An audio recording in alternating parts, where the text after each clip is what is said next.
বিদঙ্গ.com আপনাকে স্বাগত জানাই। আমি রাজা কুন্ডু, তোমাদের ম্যাথমেটিক্স টিচার। চলো দেখে নেওয়া যাক আজকের প্রশ্নটি কি আছে। আজকের প্রশ্নটিতে বলা আছে বীজগাণিতিক পদ্ধতিতে উত্তর দেওয়া যাবে, অর্থাৎ অঙ্কটার ক্ষেত্রে বীজগাণিতিক পদ্ধতি ব্যবহার করা যাবে। অঙ্কটি কি বলা আছে, 3 মাস অন্তর দেয় বার্ষিক 8% হার সুদে 10,000 টাকা 9 মাসের চক্রবৃদ্ধি সুদ নির্ণয় করো। অর্থাৎ 3 মাস অন্তর আমরা সুদটা পেয়ে যাব, আর 8% হচ্ছে বার্ষিক হার। 10,000 টাকা রেখেছিলাম, 9 মাস আমি খাটাবো জিনিসটা, কত সুদ পাবো। তাহলে শুরু করছি। প্রদত্ত দেওয়া আছে, প্রদত্ত আসল দেওয়া আছে p সমান 10,000 টাকা দেওয়া আছে। পরে দেওয়া আছে চক্রবৃদ্ধি সুদের হার কত দেওয়া আছে, 8%, অর্থাৎ 8%। আর সমান হচ্ছে 8% বার্ষিক হারে।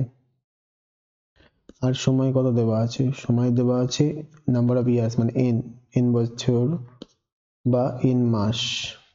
n মানে বছর, মাসে দেওয়া আছে 9 মাস, 12 দিয়ে ভাগ করতে হবে। 9/12 বছর মানে 3/4 বছর। 3 দিয়ে কাটাকুটি করলে 9 কে 3 দিয়ে কাটলে 3, আর 12 কে 3 দিয়ে কাটলে 4, 3/4 বছর, 3/4 ইয়ার্স। চলো তারপরে সুদ 3 মাস অন্তর দেওয়া হয়। 3 মাস মানে কত, 3 মাস সময় তাহলে বের করি। 3 মাস মানে হচ্ছে 3/12 মানে হচ্ছে 1/4 বছর, তাই তো। 12 দিয়ে ভাগ করলে মাসটা বছরে চলে যাচ্ছে, কাটাকুটি করলে 3 কে করলে হচ্ছে 1, 3 এ 4 এর ঘর নামতে হচ্ছে 12, তাহলে 1/4 বছর। ঠিক আছে, 3 মাস মানে। তাহলে যেহেতু 3 মাস 3 মাস করে এরকম কোয়ার্টারলি ভাগটা হচ্ছে, এক একটা কোয়ার্টারে 3 মাস করে পড়ছে একটা বছরের, তাহলে সেই ক্ষেত্রে n বছরের সমূল চক্রবৃদ্ধি কত হবে,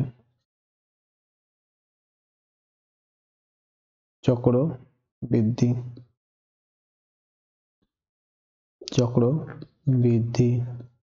n বছরের সমূল চক্রবৃদ্ধি কি হবে, সেটা হবে p bracket open 1 plus r/4/100 whole to the power 4n, এত টাকা।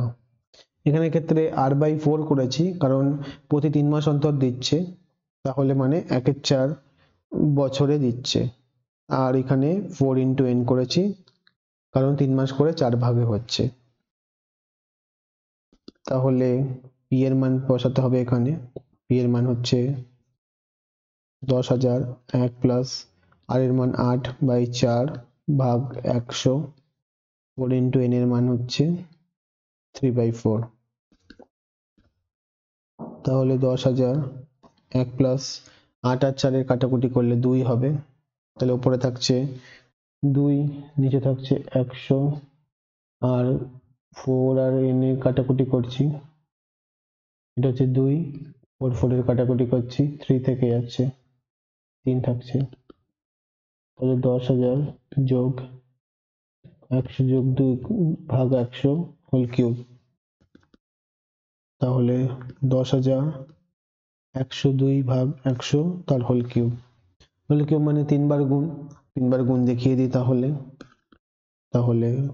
10,000 102 গুণ 102 গুণ 102 ভাগ 100 গুণ 100 গুণ 100। তাহলে 10,000 এর শূন্য কেটে দিচ্ছি, আর এগুলোকে লিখবো না। একটা দুটো একটা দুটো একটা দুটো একটা দুটো কেটে গেল, তাহলে এখানে পুরোপুরি কেটে গেল। উপরে কে পড়ে থাকলো, উপরে পড়ে থাকলো 102 গুণ 102 গুণ 102, কারণ এখানে শুধু 1 পড়ে আছে। আর নিচে কত পড়ে থাকলো, নিচে একটা 100 পড়ে থাকলো। 102 গুণ 102 করলে কত দাঁড়াচ্ছে, 10404 গুণ 102 ডিভাইডেড বাই 100। আর 10404 কে 102 দিয়ে গুণ করলে কত দাঁড়াচ্ছে, এটাকে রাফে করে দেখবে তোমরা, দাঁড়াচ্ছে 106 1208, কোনো ব্যাপার না, ধরে ধরে গুণ করলেই চলে আসবে বাই 100। তাহলে 100 দিয়ে ভাগ করা মানে কি, শেষ ঘর থেকে দুটো ঘর বাদ দিয়ে তার আগে দশমিক বসিয়ে দিতে হবে। দেখে নাও, আমি সংখ্যাটা আগে লিখে দিচ্ছি 161208। এটাকে একটু ছেড়ে লিখলাম বোঝানোর জন্য, কারণ শেষ ঘর থেকে দুটো ঘর বাদ দেবো, দুটো শূন্য আছে বলে দুটো ঘর বাদ দিয়ে তার আগের ঘরটায় দশমিক বসিয়ে দিলাম। তাহলে 10612.08 অর্থাৎ 10,612 টাকা 8 পয়সা। এত টাকা আমরা পাবো 9 মাসের সমূল চক্রবৃদ্ধি। ঠিক আছে, সেটা আমরা লিখে দেবো। সুতরাং 9 মাসের সমূল চক্রবৃদ্ধি সমান 10,612.08 টাকা। সুতরাং 9 মাসের চক্রবৃদ্ধি সুদ কি হবে, সেটা সমূল চক্রবৃদ্ধি 9 মাসে যত পেয়েছি এটাকে বিয়োগ করতে হবে আসল দিয়ে। তাহলে 9 মাসের সমূল চক্রবৃদ্ধি কত হচ্ছে, 9 মাসের সমূল চক্রবৃদ্ধি হচ্ছে 10,612.08 টাকা মাইনাস আসল হচ্ছে 10,000 টাকা। তাহলে বিয়োগ করলে দাঁড়াচ্ছে 612.08 টাকা, 612 টাকা 08 পয়সা। ঠিক আছে, এটাই হচ্ছে আমাদের নির্ণয় উত্তর। Thank you for watching vedanko.com। অঙ্কে আরো প্রবলেম এবং সলিউশনের জন্য আমাদের ওয়েবসাইট অবশ্যই ব্রাউজ করো। Thank you.